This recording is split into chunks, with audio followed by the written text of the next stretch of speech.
A gente teve uns eventos essa semana que mostram que a economia brasileira e a economia mundial estão realmente em cima de uma corda bamba e arriscado, isso é assustador.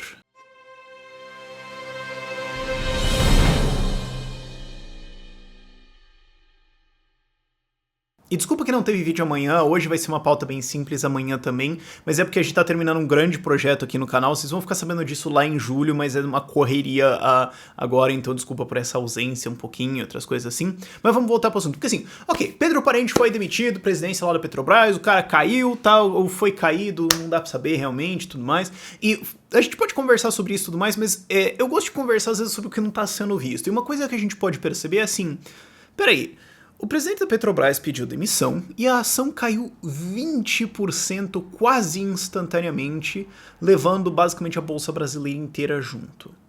Isso não é normal e isso revela coisas não só sobre a Petrobras ou sobre a ação da Petrobras, mas sobre o estado geral da economia brasileira e sobre todas as incertezas que a gente tem. Porque assim, a maior empresa brasileira não deveria se comportar como uma shitcoin. Ela não deveria se comportar como uma moeda porcaria que algum piá de 14 anos de idade fez no porão dele e tá colocando anúncio pra todo lado no Google. Não é isso que deveria acontecer. 1/5 do valor dessa empresa desaparecer não diz só sobre essa empresa. Diz sobre toda a instabilidade brasileira. Porque assim, vamos parar pra pensar um pouquinho, ok? Porque assim, quando você olha pra trás, tudo parece racional e lógico, ok.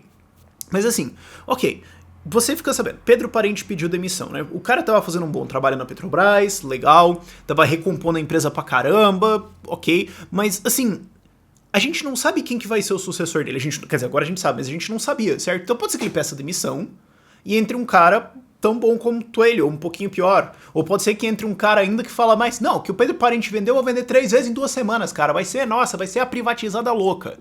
A gente não sabia disso, a gente não sabia nada do que ia acontecer. Inclusive, você poderia até especular que poderia melhorar ou não mudar nada.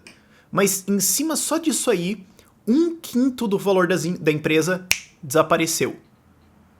Isso não é normal, ok? Isso revela que, assim, você tem investidores não só brasileiros, mas internacionais, olhando pra isso e falando, ah, mano, é agora!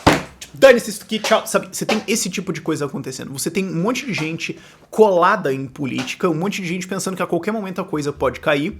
E isso é razoável, ok? Isso é razoável no Brasil agora. Só olha o que o dólar fez, ok? Não é normal, não é um evento corriqueiro na história econômica de um país, assim, estável e tudo bem, ou melhorando, que o câmbio dele sai de 3,20 para 3,30 para 3,70, 3,80 em semanas. Isso não é... Você esperaria ver uma coisa dessas quando o governo Dilma tava derretendo e indo pra umas loucuras e a gente não sabia o que ia acontecer.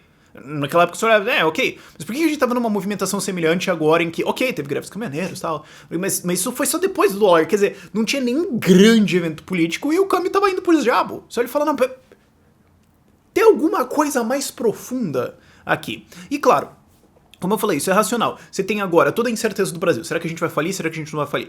Porque isso é uma dúvida agora. Como é que a gente vai cobrir o déficit de governo agora? O déficit de governo esse ano pode ser 159 bilhões de reais e a gente pode voltar só a ver superávit lá em 2022. Isso pode acontecer. E no meio disso, se tiver uma crise global aí relevante, a gente pode falir. Isso pode acontecer.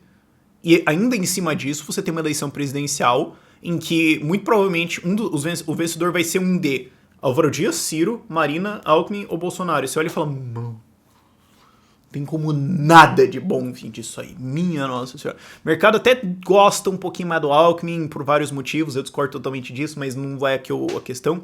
Mas assim, e ele tá pra trás pra caramba, né? Só ele e o meme lá que o Álvaro Dias quase, e quando você vê que a campanha do Álvaro Dias tá quase passando do Alckmin, você olha e fala, mano, o que aconteceu? Mas enfim, e tem todo esse risco eleitoral. Então isso significa que a gente está sim em cima de uma corda bamba e qualquer pokezinho, qualquer boopzinho que a gente leve pode ser uma porrada gigantesca. E não é só Brasil, ok? Ao longo dessa semana, assim, Foi difícil ver isso em cima da greve dos caminhoneiros, ou depois Petrobras e tudo mais, não sei o quê. Mas a gente teve alguns pinotes no mundo acontecendo, ok? A gente teve Trump lançando tarifas finalmente, né, em aço, não sei o quê, para um monte de países. A gente teve o governo italiano quase caindo, e daí não caindo, e daí não sei o quê, daí volta, o presidente embora, um negócio, aí muda o cara, porque, e daí podia entrar um governo anti-União Europeia, daí não, e daí agora sim, vai entrar mesmo. E daí o título de dívida, só pra você ver o gráfico na tela, o título da dívida italiana fez isso. Cara, quando o título de um país, o título de dívida de um país se comporta como uma moeda shitcoin, como uma moeda idiota, como uma ICO burra que não tem nem lógica, quando ele faz essa parede, isso não é normal. Isso é um evento que acontece algum punhado de vezes por século, ok? Isso revela não só a fraqueza italiana, mas isso revela todo o medo de que as pessoas têm não só sobre a Itália, mas sobre a União Europeia inteira. Porque o que aconteceu? E eu falei isso quando eu abordei essa crise na Itália. A possibilidade de existir um ministro que é contra a União Europeia foi suficiente para fazer isso. É possibilidade. Quer dizer, o cara não fez nada, o cara não decretou nada, o cara mal falou qualquer coisa, entendeu? Pode ser que ele chegue lá e fale, quer saber, eu só vou tomar café aqui, comer pizza e abraço.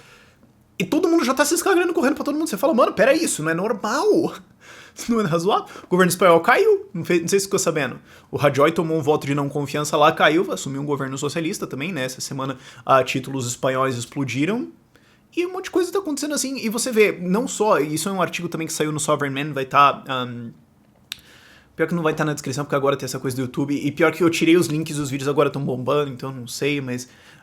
procura lá Sovereign Man, eu vou dar um jeito de pôr isso nos links, mas tem um artigo muito bom que o cara tá falando exatamente isso, que foi que me deu a ideia de fazer esse vídeo. Assim, eu não tô com muito tempo pra pesquisar a pauta esses dias, como eu falei no começo do vídeo, mas o cara tava falando, não é normal um presidente italiano fazer uma coisa dessas, né, vetar um cara, o título ir pra PQP e a bolsa japonesa cair.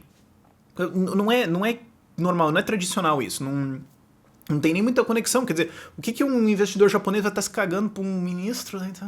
Isso deveria ser um não evento, isso deveria ser uma nulidade.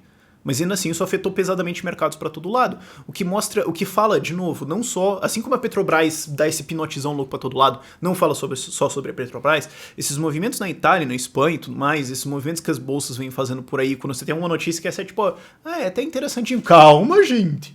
Isso aí revela que a galera tá meio desesperada.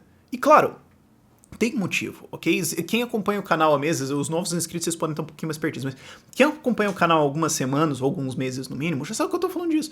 Você tem agora bancos centrais apertando juros, você tem crédito apertando, você tem liquidez fechando, você tem um monte de incerteza política vindo por aí, você tem a dívida americana explodindo, você tem todos os déficits por aí, e você tem um ciclo agora que já tá durando 10 anos, quer dizer, já tem 10 anos desde a última crise. Isso não é normal. E agora o que acontece? Você tá num estado onde tá todo mundo olhando assim e falando, bom, tá meio que na hora. Opa! Não, será que pode ser? Opa! Sabe, tá acontecendo isso. E isso revela não só, de novo, isso não revela só sobre os eventos que estão acontecendo, mas sobre toda a fraqueza do sistema. E aí entra uma coisa chamada risco sistêmico, ok? O que acontece é o seguinte, é o que eu vivo falando assim quando eu faço umas análises econômicas mais complicadas. Tudo é tudo numa economia, ok? Tudo tá ligado. Só que quanto mais complexo a economia é, mais as coisas são interdependentes, ok? No ano de 1612, uma crise econômica em Portugal poderia demorar anos para ser relevante na Rússia ou na Polônia.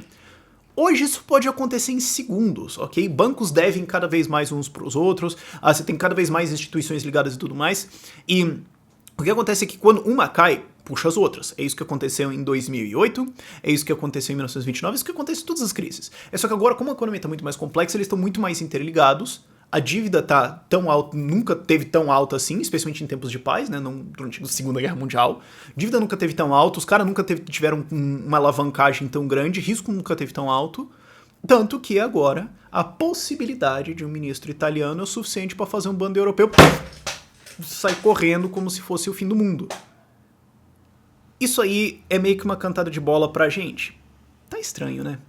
Tem alguma coisa vai ter que acontecer grave, né? Quando você tem um monte de gente, pensa assim, quando você tem uma sala com todo mundo já depois da terceira cerveja, e todo mundo tem uma arma, e tá todo mundo com a arma na mão assim, uma hora alguma coisa vai acontecer, né, cara? Já não é normal que a sala esteja assim, ela tá assim.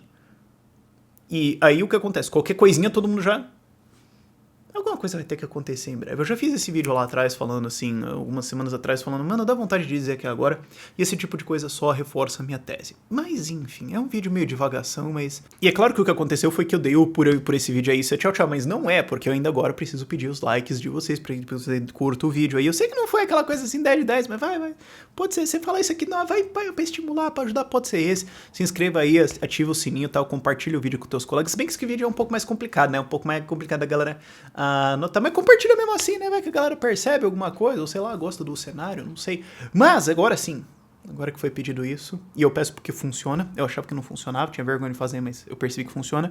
Por esse vídeo é isso. Tchau, tchau.